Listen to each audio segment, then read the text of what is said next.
Miabot sa kapin 2,000 ka mga banay ang ipabakwit tungod sa pagbaha sa pipila ka barangay sa Davao City nga nagsugod pa ni adtong Domingo. Hinuon sagad sa mga residente ang voluntaryong mibakwit. Ani report ni Argil Relator.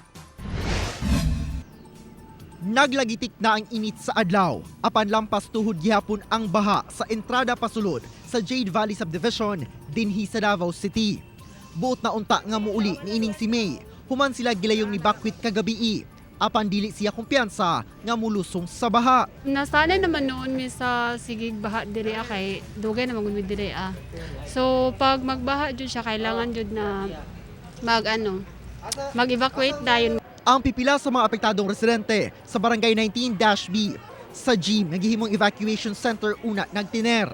Gilayon sa mga nag-deploy og mobile kitchen ang CSWDO alang sa paghatag pagkaon sa mga apektadong residente.